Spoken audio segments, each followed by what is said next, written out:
going on, guys? Snake Eyes here, playing some more Dark Souls 2, and in this video we're going to be doing a weapon showcase.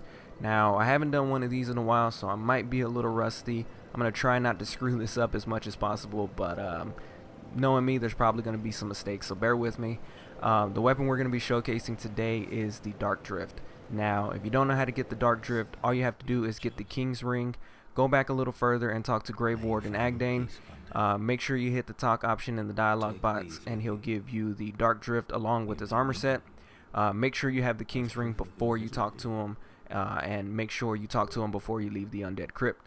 Now, what I'm going to do right now is actually show you the moveset to this weapon, so that way when I start talking about the stats, I can throw in some PvP. You guys can watch that and listen to the stats and all around. This is something new, so we'll see how this comes out.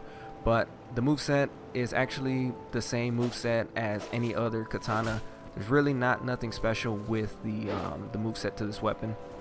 There are two things to this weapon that make this a pretty viable option for PvP and actually make it one of my favorite weapons to take with me on PvP.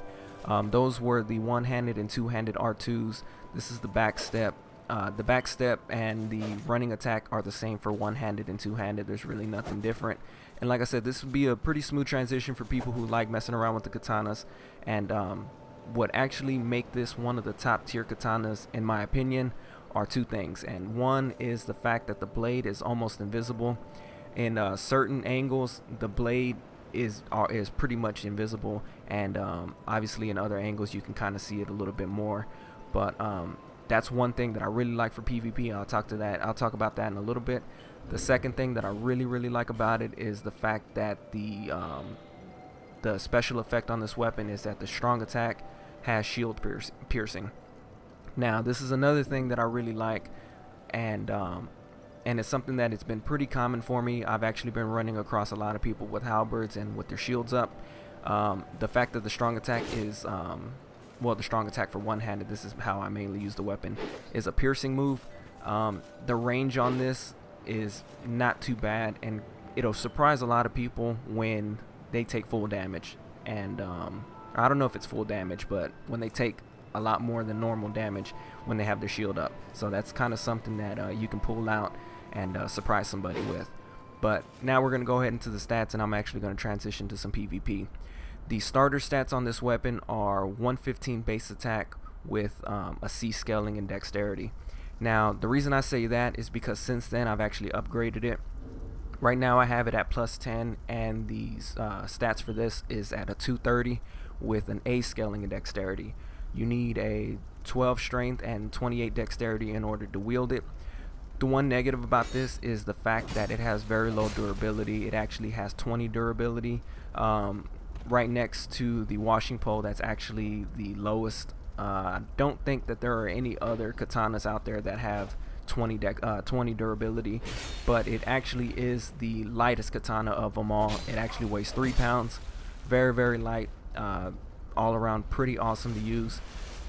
What I would recommend is people with a straight dex build to use this weapon. Now, you can wield it with maybe dex hex or dex faith, but the fact that it gets an A scaling in dexterity and you need some pretty high dexterity to wield it, I definitely recommend people with 50 dexterity to wield this.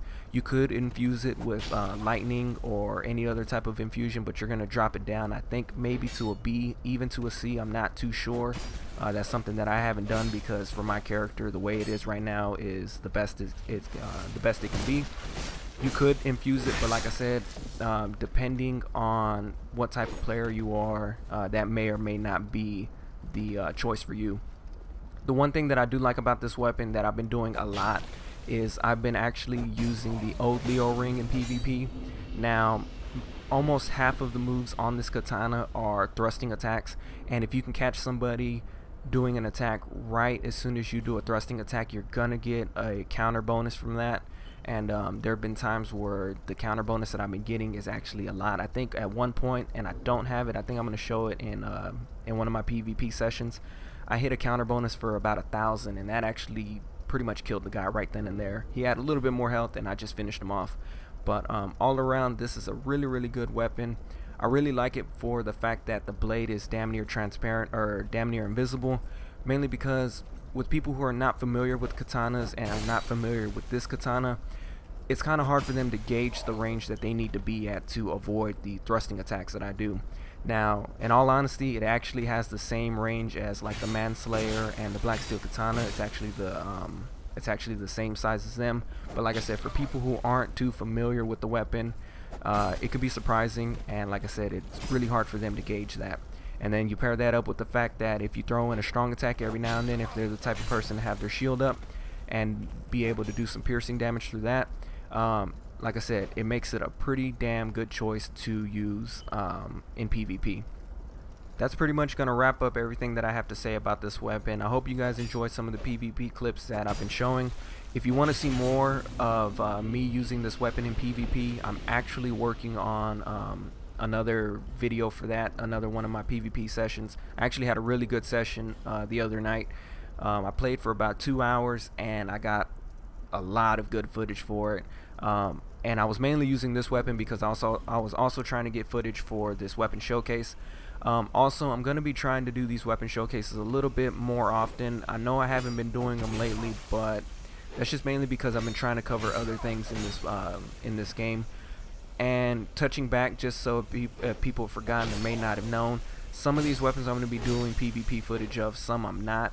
That's all mainly depending on what type of weapon it is and whether or not I even have the build that can showcase a weapon. You know, I can't really do PvP footage for a weapon that requires 50 strength, and the fact that my character is mainly dex build, it's not really going to be the best time, and it's not really going to do the weapon justice. So I'll just show it off, and then if you guys are a strength build, you can decide whether or not to take it out.